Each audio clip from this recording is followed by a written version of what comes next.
All right, Sort of Sports Podcast, episode 69. And we're back to talk all about football here on this episode and a little bit of movies at the end. I mean, a little bit of movies might be an understatement. I've been talking a lot about movies lately on here. I've been really been enjoying the movie setting. So, probably a lot of movie, comic, and TV show talk at the end. That's right. I've been reading some comic books and got some things to say. But let's start off with college football. Connor Stalions has been let go from Michigan. So that's, of course, pretty interesting with the whole scandal with Jim Harbaugh and all that taking place. It seems like Stalions might be the fall guy for that. And it's quite the interesting situation with the sign stealing. The biggest thing that stands out to me is for an absolute fact that if Ohio State loses this year, this is going to be like the number one thing people talk about is the sign stealing situation. So, or if Ohio State wins, then they're going to be like, ha ha, we beat the sign stealers. So that'll be good. But obviously, even though I'm not a Michigan fan, I really hope it isn't true because it's just not fun to see a winning program that was cheating. It's just not fun for anybody. But obviously, with Connor Stalions being let go, it's starting to seem that way. Now, granted, I just watch a lot of detective shows. I'm not certified, but I am saying, being that you fired the guy, I think they know that the investigation's coming. So this might. Who knows what's going to go on? I know some people talked about maybe Harbaugh flees to the NFL, and that's his move to escape this upcoming scandal. I'm not sure. I don't know what he's thinking. But it's going to be very intriguing to see what happens, of course. Let's shift over real quick to the college football playoff rankings, because the AP rankings no longer matter now that the college football playoff rankings are out. And number 1 is Ohio State, number 2 is Georgia, number 3 is Michigan, number 4 is Florida State, number 5 is Washington. Those are the only undefeated teams in the country, those 5. The question is, if whoever loses the Ohio State-Michigan game, right, they're probably going to be ranked 5, and everybody else is going to move up to 4, right? If Washington and Florida State both go undefeated and win their conference, does that mean that Ohio State and Michigan won't both be in there? Because I know they want them both in. I know they would rather, for the money and for the ratings, would rather have Ohio State and Michigan both in the playoff. But it's going to be hard for them to argue putting Washington and Florida State over them. So I just wanted to toss that out there. But on another note, when we're talking about the college football playoff, I do think if I was going to pick a team to not make it, I would take Florida State. I think Washington is better. But I want to remind everybody, last year TCU lost in the Big 12 championship against Kansas State, and then they obviously still made the playoff and all that. So we have seen, and they went on to be in the national championship. Granted, they got absolutely waxed, but they were in the national championship. So,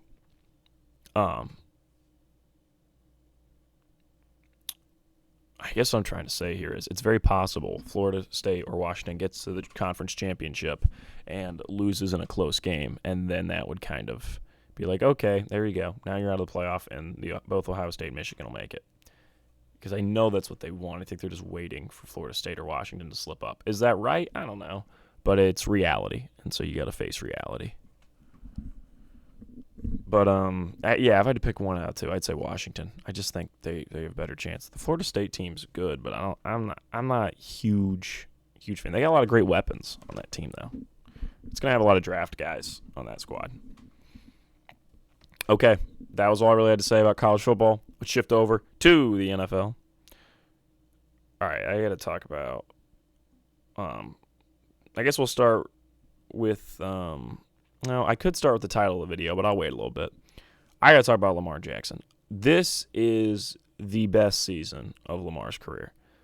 And I could pull up the stats and start talking them up and everything, but what really is, when I got Sunday Ticket now. Thank you to my father for getting Sunday Ticket for everybody in the house. It's been a great deal. I watch the Panthers every Sunday, and then, I have to go to contemplate needing a therapist afterwards.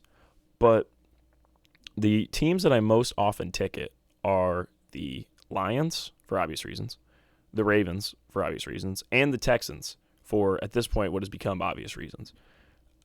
Those are the teams that I think are really fun to watch. And the Ravens, the defense is underratedly good this year. I don't think there's enough people talking about how good this Ravens defense has been. And, yes, they did. Kenny Pickett did kind of slice them up. But Kenny Pickett is like Mr. Fourth Quarter. So that's kind of the Ravens. I think that's kind of how the Ravens were in a close one there. And that's how they lost to. That was their last loss of the year, actually, was to the Steelers, 10-17. That's so weird that happened. That's so odd.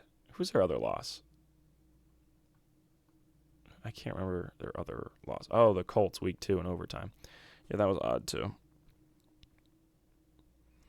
But if you watch the games, I don't think they have like the strongest offense ever. But I think this is Lamar's best he's ever played. If you just watch him, this is the best passer he's ever been in his career.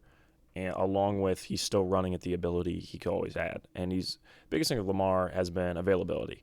They always say the best ability is availability. And he hasn't been available very often. He consistently gets hurt every year. And, 2019 is his MVP year. That was the year everybody was like, oh my gosh. And I think if we can roll back, that was back when I was a Lamar hater before I was a lover. He's basically been the Jokic of the NFL for me, where I went from a hater to a lover. But we cycle back to 2019. They went 13. Oh my gosh, that was crazy. They went 14-2. He was an MVP. He was second in Offensive Player of the Year voting. Like, he just absolutely killed it. 36 touchdowns on the year. Right now, he has 9 touchdowns because they haven't been using him a lot in the red zone. But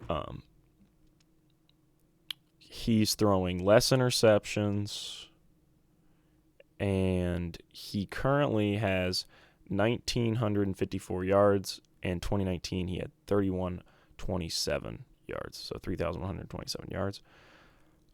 He's on pace to be around that area of yardage.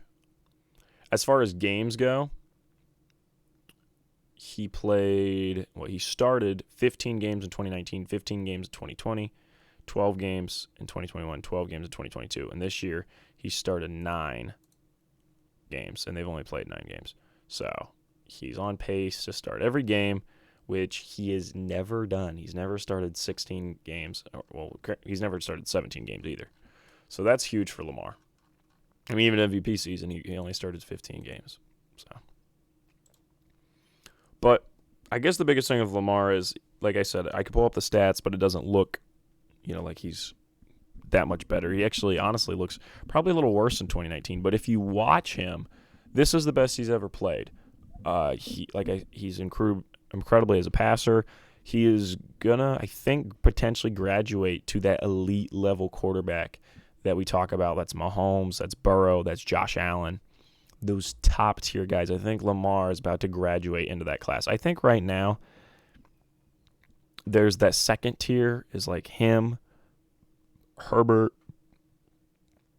I'm trying to think exactly who I'm gonna put here. So this could be some hot takes for me, so I got to kind of balance them and say him, Herbert, Hurts, I would say Tua. Like, they're all that second tier level quarterback. And even though Tua is more of a system guy, but still, I think Stroud's about to be in the second tier. Stroud's been awesome. And I think Lamar's about to maybe graduate to being that top level, which is pretty cool. So, yeah, anybody who wants to watch the Ravens, you should. It's going to be really interesting when they play the Browns this week. He's going to go up against the best defense in the NFL. And if he looks strong against them, I'm like, whoa. This is the first time in a while I think the Ravens have a Super Bowl chance. But we'll talk about that more later. But, yeah, this is the best season of Lamar's career. Everybody should be watching him because he's been absolutely awesome. And as a Lamar Jackson fan, I have been loving it. and he looks like an MVP this year. I think he should win MVP. So, all right, let's talk about C.J. Stroud. The pain of a Panthers fan is really hitting right now because so not only did we take Bryce Young over C.J. Stroud, which Stroud is better. I mean, that's point blank. But I think Bryce is still really good. I think Bryce can still be the guy we want him to be. But we can't ignore the fact that CJ is awesome. CJ is so good.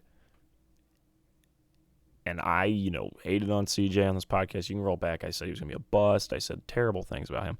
And he has completely proven me and a lot of other people wrong. He has been absolutely incredible this year. He's basically a lock for Rookie of the Year. He's got the Texans looking like a team that I hope can defeat the Jaguars. I know the Jaguars are on a huge winning streak, but I love watching this Texans team. He is just completely rocked with that team. And I really hope him and that team can win that division because it'd be awesome. I don't think they're going to be able to get a wild card spot because we'll talk about wild card here in a moment.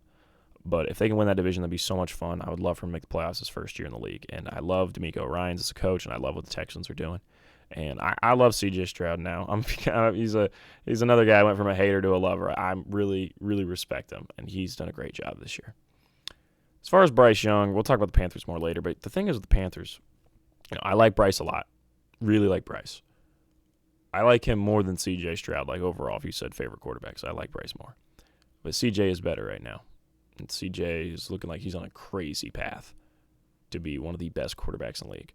Bryce can still be a really good quarterback, but we have to improve on a lot of areas. The problem is with the Panthers is that if Bryce doesn't end up working as much as I want him to, then we are always going to be reminded, you took him right before Stroud. And that will always be pain. So now more than ever, I want Bryce to be good because if he's not, it's always going to be, you could have had Stroud. He was number 2 pick. You could have had Stroud. You could have had Stroud. Which I would argue, if Stroud's on the Panthers, he doesn't do as well because we have a worse O-line, we have worse coaching, we have worse receivers, et cetera, et cetera. But that will always be the conversation. You were 1 pick away from Stroud. You were 1 pick away from Stroud. And you didn't know until draft night who you were taking, and you took Bryce Young over Stroud. So I really, even more than ever, I want Bryce to be good now. And then on top of that, if we have a really bad record this year, which is what it's going to appear, and the Bears use our pick to either take a new quarterback or they trade it and someone uses their pick to get a quarterback, then it's going to be, you could have had that guy. You could have, if Caleb Williams or Will Levis or whoever it is starts killing it, it's like, oh, you could have had that guy. If you were bad in 2023 season, you could have had that guy. So it's going to be double whammy, potentially, for the Panthers. So I just really hope. Please. Oh, come on, Bryce. But yeah, C.J. Stroud probably just had the best game of a rookie ever. He broke the record for passing yards for a rookie, 470, previously held by Andrew Luck. He threw for 5 touchdowns and no interceptions. And I think, what was the completion percentage? Let me look at that. It was something in the 70s. Just crazy. Just absolutely crazy. 71.4, and that was a passer rating of 147.8. And the biggest thing is not just the stats pop off the page. He came down the field, 47 seconds left, led them to a game-winning touchdown drive. It was incredible.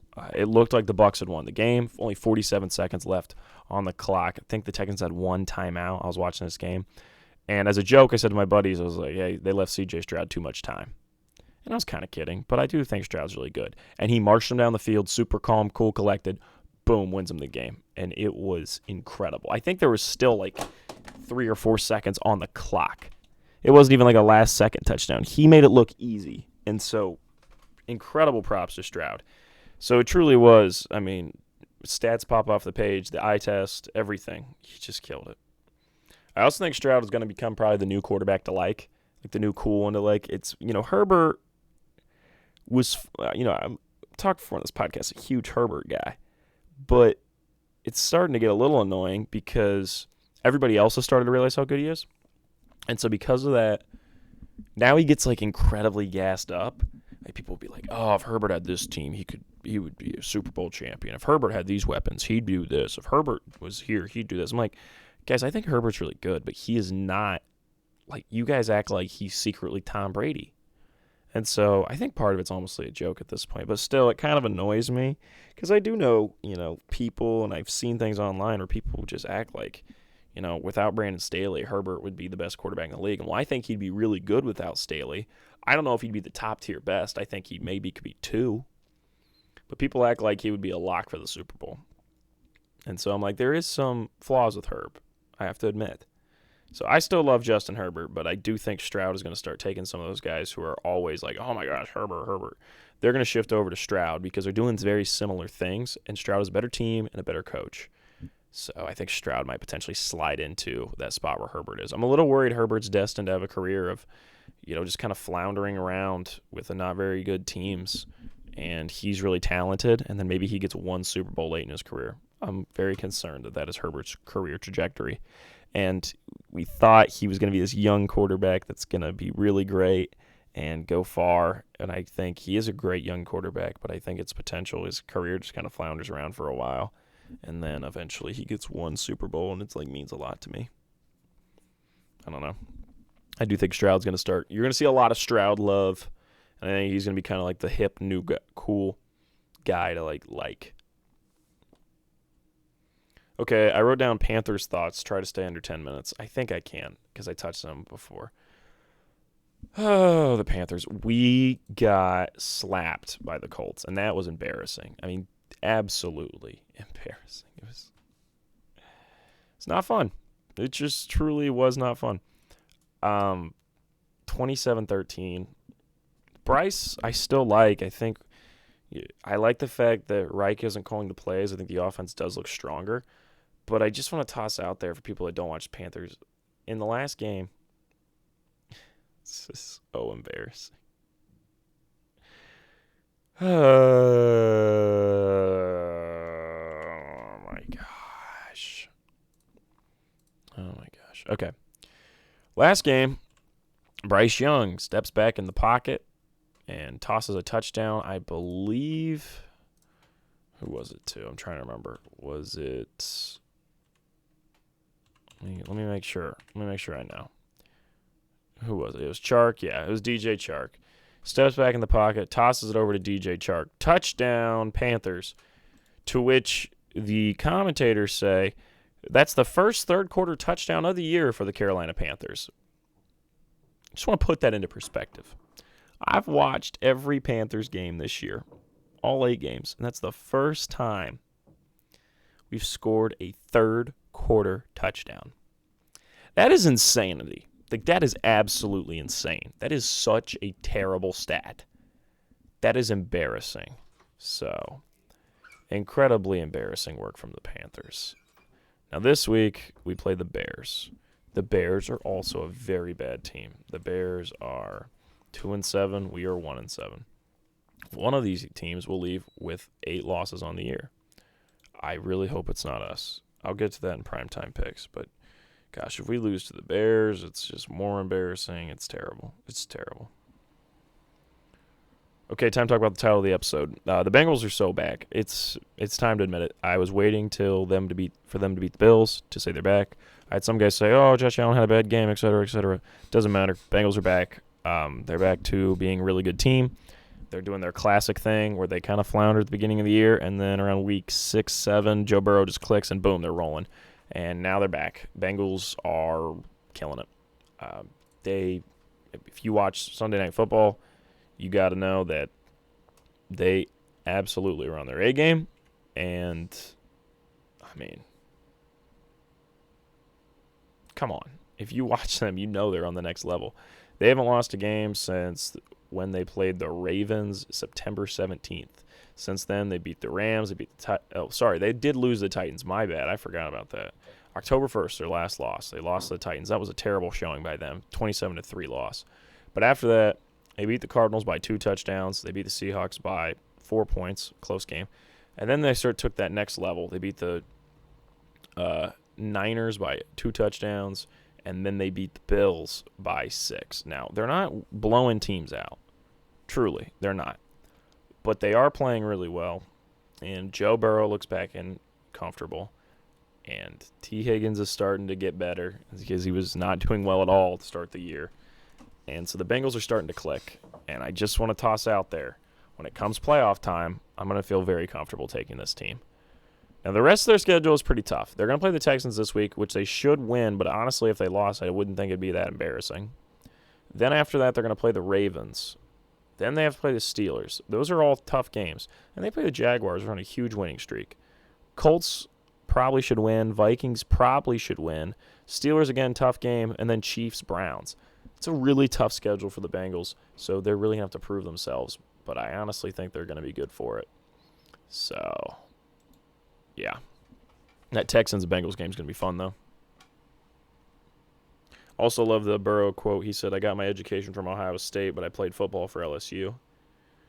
There's a lot of people from Ohio State that like to claim Burrow. I'm always like, come on, guys. You guys literally like screwed him over, and now you're like, oh, we love you. Come on. Talking about the Bengals rolling. Bills are the Bills. The Bills are doing their classic thing where everybody hyped them up. And I will say, part of the problem with the Bills this year is they had a lot of injuries. Like, I got to give them benefit of the doubt. They had a lot of guys get hurt. So I think it'd be a different story.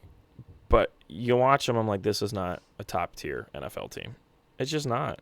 It is not one of the top teams in the league. It's near there.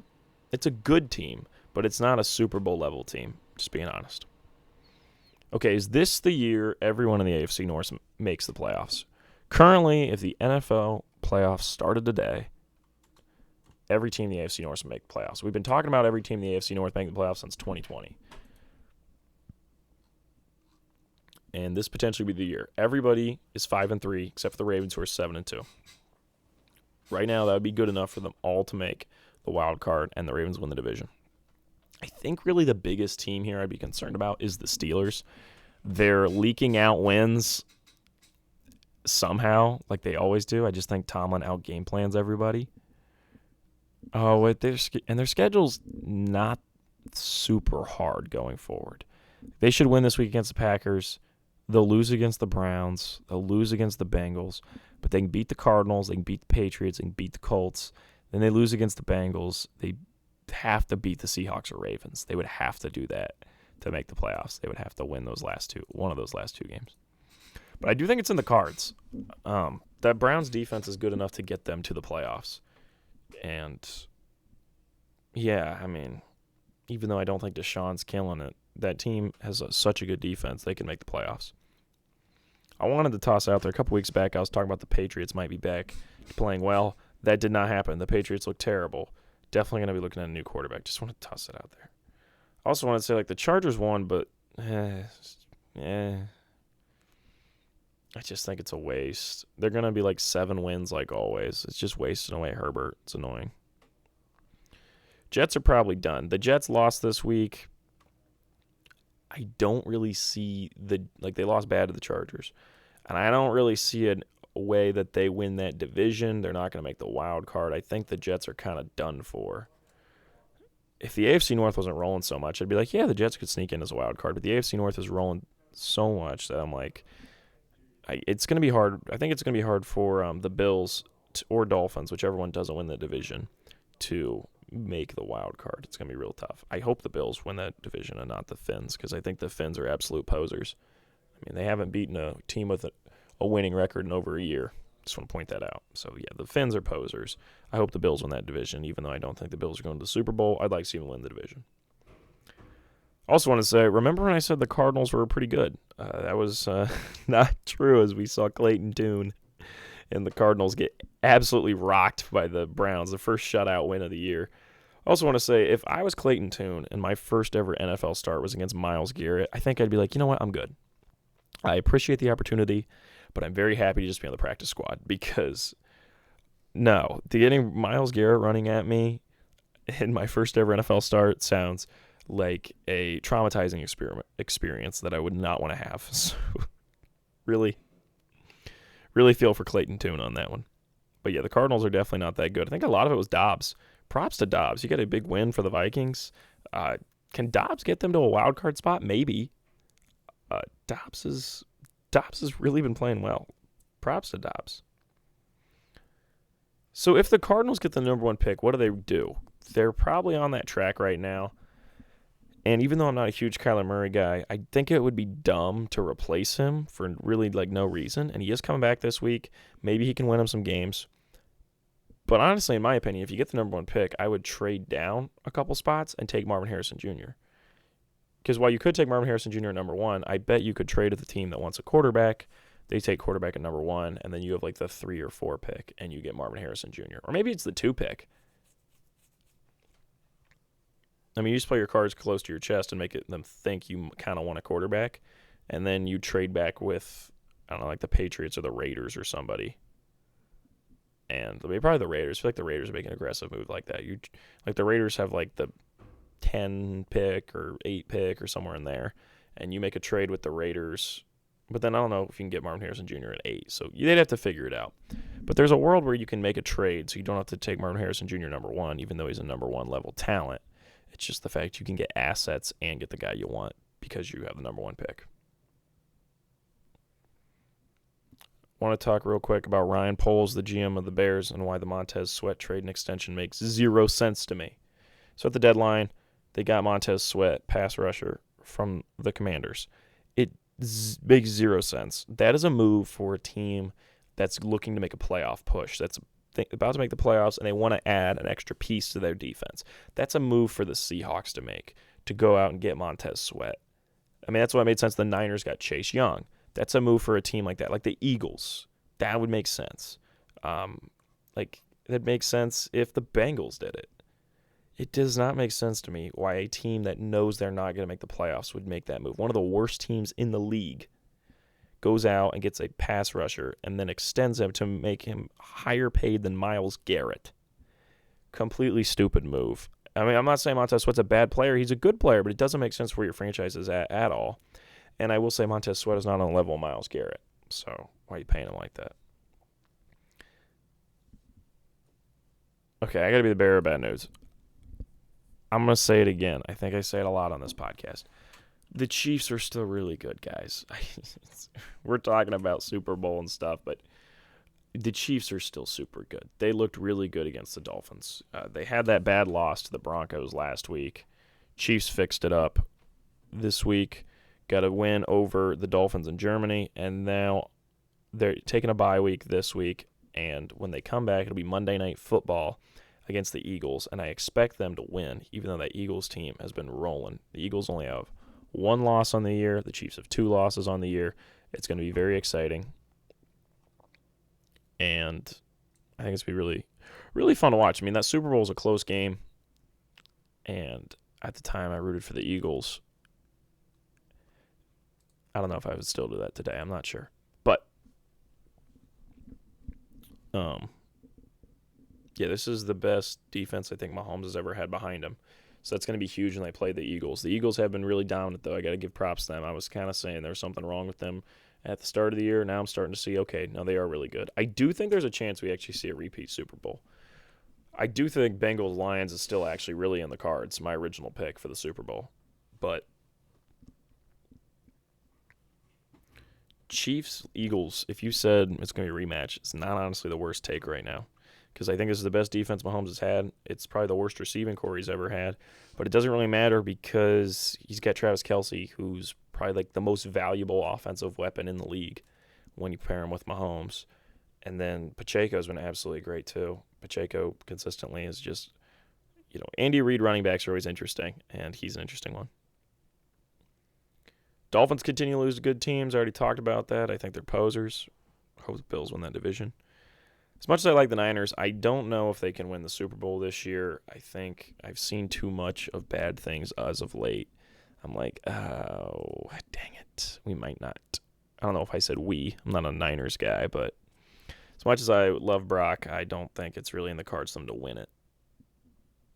I know there's the whole thing going around right now about the colors of the Super Bowl logo reflecting who was in it, et cetera, et cetera.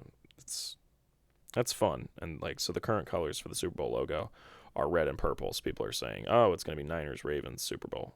You can look up like Super Bowl colors thing. It was like last year the colors for the Super Bowl logo were green and red, and 2 years ago the colors for the Super Bowl were orange and yellow, and so I don't know if there was. I don't think Super Bowl 55's logo was any colors. I think it was just silver.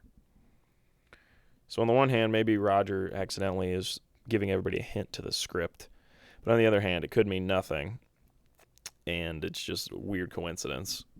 And the Niners, I don't, because if it was Niners Ravens this year, I do think it's in the cards. Like, that could happen. Actually, I shouldn't say it's in the cards. I think it could happen, but I wouldn't bet on a Niners Ravens Super Bowl at all. I can't really see that at the moment. That'd be a fun one, though. That'd be a great Super Bowl. If that does end up being Super Bowl, that's a great matchup. Shanahan versus Harbaugh, Lamar versus Brock, like two opposite.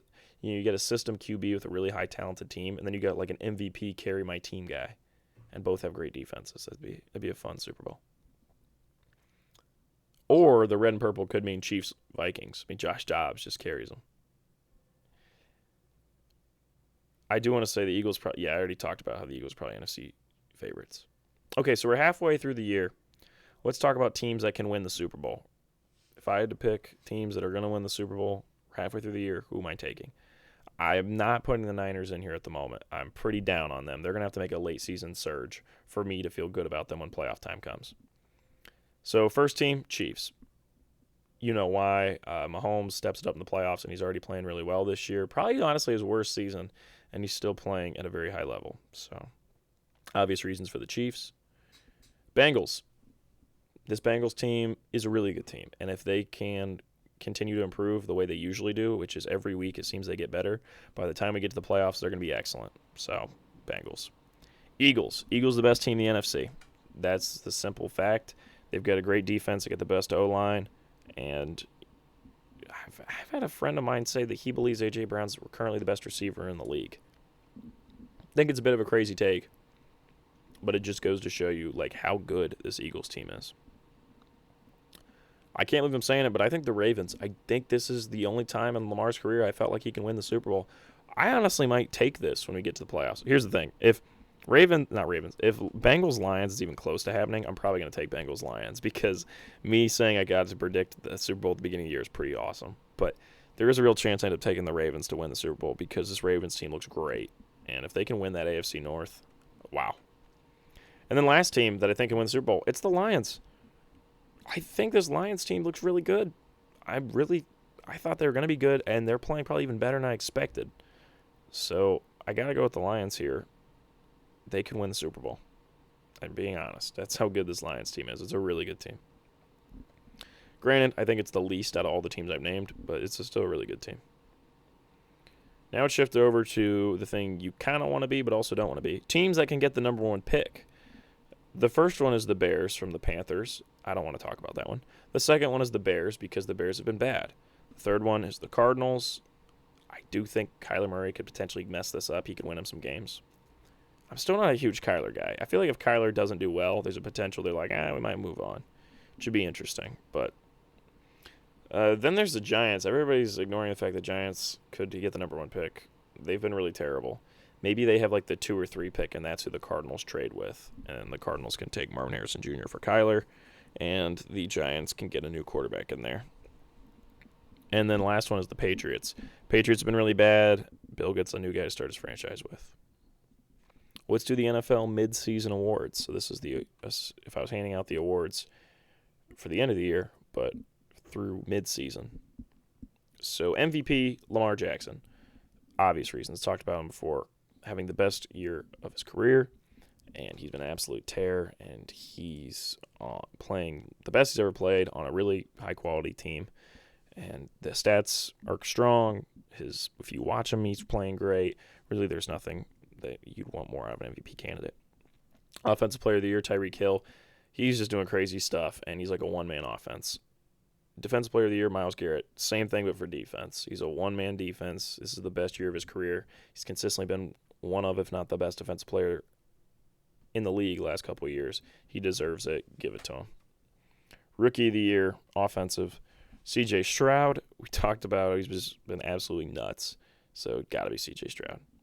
Defensive Rookie of the Year. I think Devin Witherspoon. honestly might be the pick so far.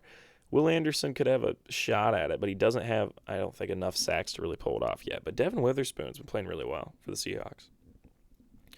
And then Coach of the Year, got to go with Mike Tomlin.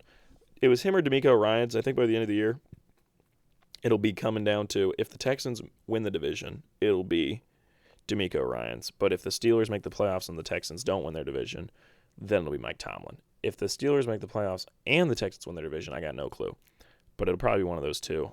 Tomlin, I can't believe he hasn't won Coach of the Year. Like, has he ever won Coach of the Year in his life? He really should have at some point. No. He has not ever won Coach of the Year, which is crazy since he has the most consecutive non-losing seasons. So, yeah, Tomlin, this is the worst team I think he's had, and the fact that he could get them to a winning record is insane. So he should get Coach of the Year. Okay, marquee matchups. Sunday at 1, we got Browns-Ravens. It's going to be a great game. I think it's going to be a great defensive matchup, and if Lamar can beat this defense, just wow, he's truly on another level. And then Jaguars-Niners. Niners got to get things right. Jaguars on a huge winning streak. Both teams have a lot to play for in this game, so it'll be exciting. 4 p.m., Lions-Chargers. I think the Lions should win this, but if the Chargers win it, then you start to question, okay, the Lions as good as I'm saying, because I don't think this Chargers team's excellent, but they do have Herbert, who puts them in every game. Primetime picks, Thursday Night Football, tonight. We got Panthers-Bears. I got to take the Panthers. I just can't live with myself taking the Bears to beat us. That's just terrible. So I'm taking the Panthers. Sunday Night Football, Jets versus Raiders. The Jets have all these primetime games. It's terrible. It's so terrible. I'll take the Raiders. Oh, my gosh. They had so many primetime games. The Jets are not looking the best. Raiders aren't very good either, but they got their new coach, their interim coach, guys, is currently 1-0. So let's hope for he can be 2-0. Monday Night Football, Bills-Broncos. I think it's very obvious I'm going to take the Bills over the Broncos. The Broncos have been terrible. The Bills are pretty good. So, okay, let's shift it over to some movie talk. Invincible Season 2 started last week. Super exciting stuff. The first episode was really good. I like the new villain. It's just the best show. I think Invincible's so high quality. Also, the writers and actors strike is over, so that's great. Now, hopefully, we're going to get all these new castings for the new Superman movie. Apparently, that's supposed to start filming in 2024, so that's awesome. There was a Shrek 5 leak, so Shrek 5 is apparently basically official. It's going to come out in 2025, so I will be there seated on opening night. 2025 is going to be the best year in movies for me ever, because I'm going to have Shrek 5 and a Superman movie. Oh my eyes. And Batman Part 2. I mean, and probably Beyond the Spider-Verse maybe can come out around then, because they're going to start doing voiceover work again for Beyond the Spider-Verse now that the strike's over, which is awesome, but it's most likely not going to come out in 2024. So if it comes out in 2025, 2025 is just going to be the greatest year for movies of all time, for me personally. 2023 has made it a pretty good case, but 2025 is going to be insane potentially. There's still going to be some pretty good movies in 2024, but I think 2025 is going to be loaded. So yeah, great news that the strike is over. They got their demands met. They're protected against AI usage, so that's all really good stuff. I'm very happy about that. I'm very excited for Invincible's episode 2 to drop tonight. I'll be watching that probably tonight. That'll be really fun. So I watched The Social Network to compare it to The Killer, because I was like, I think Killer's pretty good. But let's watch what I consider arguably Fincher's best film.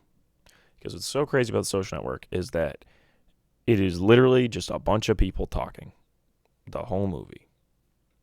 And somehow Fincher, with his cuts and his shot choices, and partially to Aaron Sorkin with his writing of the script, the screenplay, I should say, but it is exciting. It moves.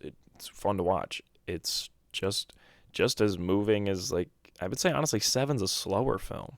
Just crazy. Seven is a detective thriller, and Social Network feels a little more exciting at some points. Not the whole time. I mean, The Act 3 of 7 is like unbeatable. It's exciting. And the chase sequence in 7 is awesome. But there are points, in the library. It's very calm. It's very collected. Whereas Social Network is kind of a constant train of momentum. But yeah, once I watched that, I was like, okay, The Killer is good, but it is not upper echelon Fincher classic, quite like The Social Network is. So I think it was a good thing to watch to kind of compare. But I still really like The Killer. I still recommend. But I mean, if I'm being honest, if you want a recommendation, just watch The Social Network. I mean, it's a classic. So I read, actually I mentioned I went to the comic store last week and I bought Watchmen, and I read it in a week, and it was absolutely incredible. I actually talked to my mom about it a little bit because her being an English teacher, she'd read it before, and she's like, yeah, it reads like literature, and I'm like, yeah, it does. What do I have to say? I mean, it's like saying I like the movie Shawshank Redemption, and I think it's pretty good. It's considered like the greatest comic of all time. It'd be shocking if I said it wasn't good. No, it's really good. It's interesting because my favorite character is definitely Rorschach.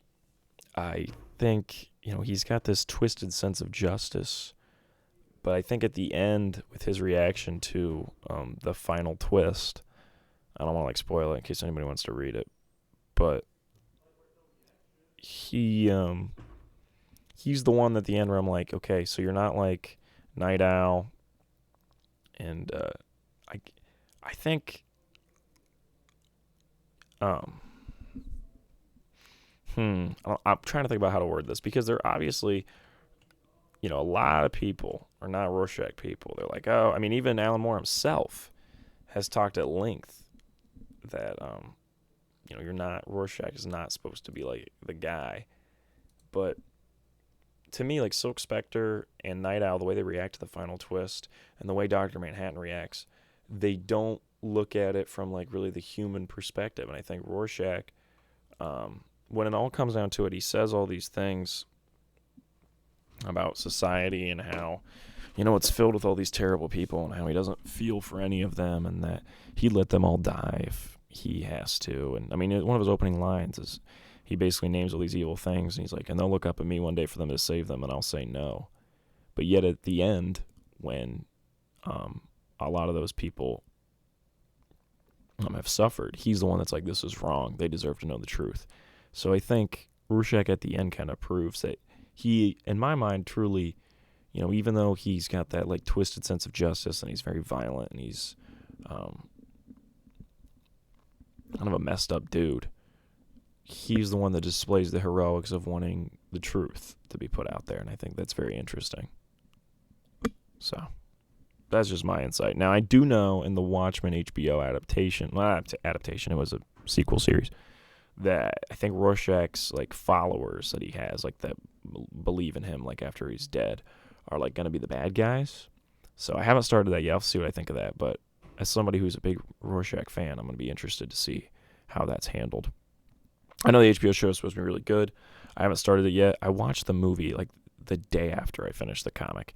I think that was a bad move because I wasn't really a huge fan of the movie. I'm not a huge Zack Snyder guy. I think everybody who listens to this podcast knows that. But, I mean, nothing against it personally. I mean, obviously, he's went through a lot, and I feel for the guy. And I want him to have success with his new Rebel Moon movie, and I'll watch that. And not Gladiator, 300's good. And there are elements I like from his DC movies. But, when your greatest attribute is having a cool shot, you're not exactly going to make the best movie in my mind, because I usually want some sort of good storytelling. So my thing with the Watchmen movie adaptation is he did a really good job. I got to give him credit. It's a hard thing to adapt, and I thought he did a really good job. And I think I would like it more if I had watched it 3 months down the line, and wasn't so close to the comics. I think I'll have to rewatch it at some point in the future. I'll just be feeling it and be like, yeah, I'm gonna watch the Watchmen movie, because I mean the guy who plays Rorschach is absolutely incredible. He is the perfect casting, and I got to give him nothing but credit. And I think it was cast exceptionally well. I didn't think Patrick Wilson would be good as Night Owl. Like, that is not who I pictured Night Owl being like at all. And he was really good as Night Owl. I mean, he nailed it. Yeah, Jackie Earle Haley was perfect as Rorschach. I mean, absolutely perfect. So really the casting was off the charts. And Jeffrey Dean Morgan as the comedian, perfect casting too. So nothing but credit there. I mean, they killed the casting. But it's such a hard thing to adapt, and I think if I watched it a little separate from the book, I would be like, oh yeah, it's pretty good. Whereas when you watch it right next to the book, you're just like, oh well, they didn't do this, oh they did that, and so there's so many little things that like make you think about it. So I think if you watch it a little more separate, I'd look at it more as its own thing and probably be able to appreciate it more. Just my thought process. All right, what comics am I going to read next? So I actually bought 2 comics. I was just going to buy one. I was talking to G. I'm like, I don't know which comic to buy. And she was like, oh, well, it's going to be tough. Maybe you should just buy the Superman one you want. I was like, yeah, but I kind of want to buy the Authority. Because of the new DCU, they're going to be using the Authority. And Superman, All-Star Superman is considered like the best Superman story ever. And I'm a huge Superman fan. And it's going to be used as inspiration for the new Superman movie. So I was like, okay, I got to read that. So then I went in there. I was trying to decide between them. And so I just bought both. Right now I'm currently reading The Authority. I'll be reading All-Star Superman next. The Authority is very fun because it was originally an independent comic. So originally has no ties to DC, and it's completely independent. And it's very different than, it's a late 90s comic that wanted to be different than a lot of the other mainstream comics at the time. It almost like has some energy of the Boys TV show. And so that's pretty interesting. So I really like The Authority so far. I can't wait to see what James Gunn does in the adaptation. I've been enjoying it. I'm like 3 issues into Volume 1. It's been good. They announced GTA 6, so it was like huge. I don't usually talk that much about video games, but I gotta say, they announced GTA 6, and the trailer is gonna come out in about a month. So that is like probably the biggest announcement like of all time. It being announced is huge. It's become like a huge meme multiple times over GTA 6 being announced, and now it's finally out. Like, not finally out, but finally going to be announced. And hopefully it comes out next year.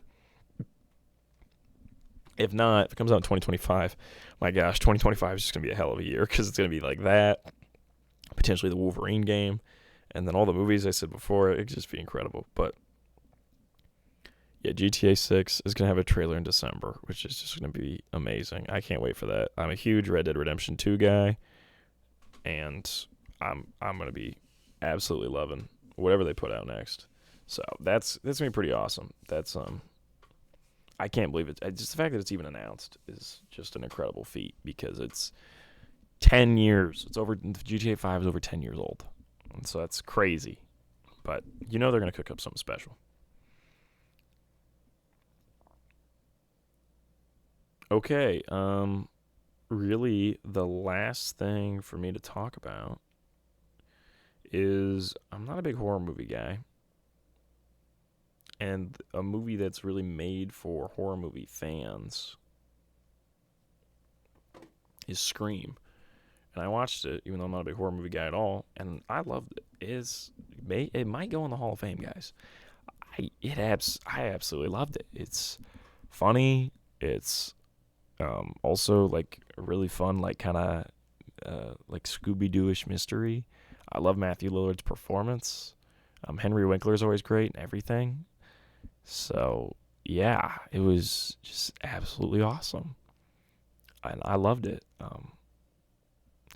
Like, it can go into the Hall of Fame of the only 2 horror movies I really like. It's that and Get Out. But I would rewatch Scream, like, this week if somebody wanted to. It's just a fun movie. And if I was a horror movie fan, I'd probably like it even more. I understand why it's a huge classic, because it was absolutely awesome. So, I loved it. I thought it was great. It just absolutely worked for me on every level. So it was great. I'm so glad the strike is over because I cannot wait for the new DC movie stuff that they got in the works. I mean, it's going to be pretty awesome. Okay.